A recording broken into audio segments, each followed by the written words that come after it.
Selamat pagi, nama saya Evangelista Sylvia dan teman saya Gracia Purbabianenium dan Ilvian Malanmunte. Di video kali ini kami akan mereview jurnal yang kelima tentang pengaruh kesesuaian kompensasi moralitas manajemen dan keefektifan pengendalian internal terhadap kecenderungan kecurangan akuntansi pada perusahaan konstruksi di Manado. Pertanyaan dasarnya, bagaimana pengaruh kesesuaian kompensasi, moralitas manajemen, dan keefektifan pengendalian internal terhadap kecenderungan kecurangan akuntansi pada perusahaan konstruksi di Manado?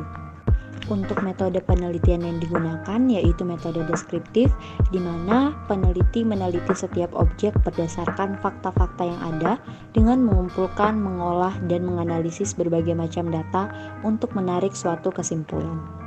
Untuk populasi dalam penelitian ini adalah seluruh karyawan perusahaan konstruksi pada CV Vapon Putra Perkasa, CV Vanondiosan Indah Lestari, CV Nimanga, dan CV Esa Keter.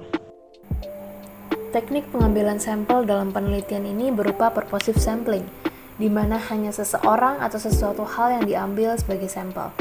Adapun kriteria dalam penelitian ini difokuskan pada semua pihak yang menerima delegasi wewenang dan tanggung jawab untuk terlibat dalam penggunaan dana yang dianggarkan, pelaksana akuntansi, dan orang yang bertugas berkaitan dengan laporan keuangan dan laporan pertanggungjawaban. Penelitian ini menggunakan metode analisis data kuantitatif, yaitu menggunakan rumus-rumus statistik yang disesuaikan judul penelitian dan rumusan masalah untuk perhitungan angka-angka dalam rangka menganalisis data yang diperoleh dari perusahaan konstruksi di Manado. Metode yang digunakan untuk menganalisis data instrumen penelitian berupa kuesioner adalah uji kualitas data dengan melakukan uji validitas dan uji reliabilitas. Sumber data yaitu data primer yang diperoleh secara langsung melalui pembagian kuesioner pada perusahaan konstruksi di Manado. Tekniknya adalah dengan pengumpulan data menggunakan metode kuesioner. Penelitian ini memiliki 4 hipotesis.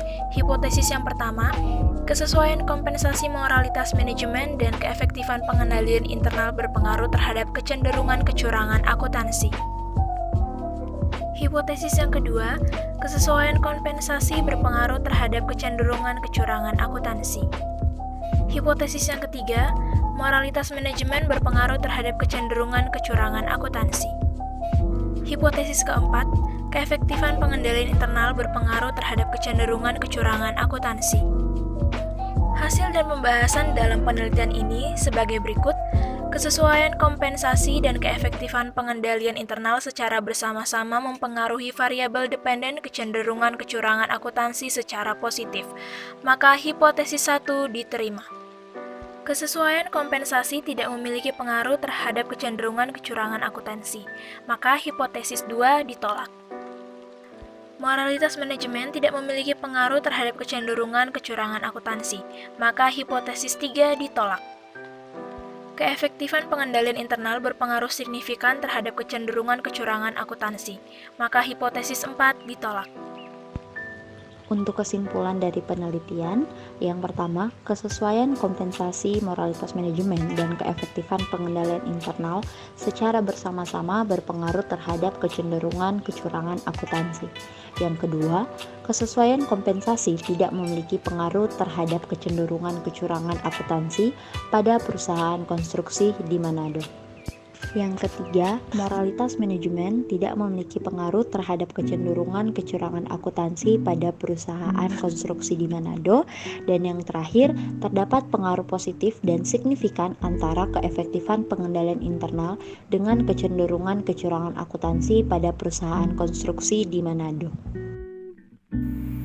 Jurnal yang kedua adalah Effect of Internal Control Effectiveness, Compensation System, Information Asymmetry, and Accounting Rules, Accounting Morality to Judging Accounting Tendency of Accounting Short Behavior with Intervening Variables. Populasi dari penelitian ini adalah seluruh sekolah Advent di Jakarta, dan teknik pengumpulan data yang dilakukan adalah dengan menggunakan metode kuesioner. Terdapat 11 hipotesis pada penelitian ini. Hipotesis yang pertama, the effectiveness of internal control influences unethical behavior. Hipotesis yang kedua, the effectiveness of internal control affect the tendency of accounting fraud. Hipotesis yang ketiga, compensation suitability affect unethical behavior. Hipotesis keempat, compensation suitability affect the tendency of accounting fraud. Hipotesis kelima, obedience of accounting rules influences unethical behavior. Hipotesis keenam, obedience of accounting rules influences the tendency of accounting fraud. Hipotesis yang ketujuh adalah information asymmetry influence unethical behavior. Hipotesis yang kedelapan, information asymmetry has a positive effect on trends in accounting fraud. Hipotesis yang kesembilan, management morality influence unethical behavior. Hipotesis ke-10, management morality influence the tendency of accounting fraud. Hipotesis 11, unethical behavior influence the tendency of accounting fraud. Selanjutnya kita akan masuk dalam hasil dan kesimpulan. Yang pertama, pengaruh efektivitas pengendalian internal terhadap unethical behavior yaitu T nilai statistik berpengaruh terhadap efektivitas pengendalian internal terhadap perilaku tidak etis 2,728 dengan nilai P 0,00. Hasil yang kedua menunjukkan bahwa nilai T statistik lebih dari 1,96 dan p-value kurang dari 0,05.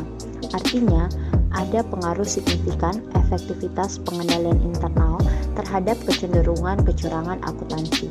Yang ketiga, hasil pengujian menunjukkan bahwa nilai T statistik lebih dari 1,96 dan value kurang dari 0,05. Artinya, terdapat pengaruh yang signifikan dari kompensasi sistem tentang perilaku tidak etis. Yang keempat, hasil tes menunjukkan bahwa nilai T statistik lebih dari 1,96 dan p-value kurang dari 0,05. Artinya, ada pengaruh signifikan sistem kompensasi terhadap kecenderungan akuntansi penipuan. Yang kelima, hasil pengujian menunjukkan bahwa nilai T statistik lebih dari 1,96 dan nilai P kurang dari 0,05. Artinya, terdapat pengaruh informasi yang signifikan asimetri pada perilaku tidak etis. Yang keenam, hasil pengujian menunjukkan bahwa nilai T statistik lebih kecil 1,96 dan nilai P lebih besar 0,05. Artinya tidak ada pengaruh yang signifikan dari asimetri informasi tentang kecenderungan kecurangan akuntansi. Yang ketujuh, hasil pengujian menunjukkan bahwa nilai T statistik lebih besar 1,96 dan nilai P lebih kecil 0,05. Artinya terdapat pengaruh yang signifikan terhadap kepatuhan aturan akuntansi terhadap perilaku tidak etis. Yang kedelapan, hasil penelitian menunjukkan bahwa nilai T statistik lebih kecil 1,96 dan nilai P lebih besar 0,05. Artinya di sana tidak ada pengaruh signifikan kepatuhan terhadap aturan akuntansi terhadap tendensi penipuan akuntansi. Yang kesembilan, hasil pengujian menunjukkan bahwa nilai T statistik lebih besar 1,96 dan nilai P lebih kecil 0,05. Artinya terdapat pengaruh yang signifikan moralitas manajemen tentang perilaku tidak etis. 10. Hasil tes menunjukkan bahwa nilai T statistik lebih dari 1,96 dan p-value kurang dari 0,05. Artinya ada pengaruh signifikan moralitas manajemen terhadap kecenderungan akuntansi penipuan. Yang ke-11, hasil pengujian menunjukkan bahwa nilai T statistik lebih dari 1,96 dan nilai P kurang dari 0,05. Artinya terdapat pengaruh yang signifikan dari perilaku tidak etis terhadap kecenderungan kecurangan akuntansi. Baik, sekian dari review jurnal kita di video kali ini. Sampai jumpa di review jurnal berikutnya. Terima kasih.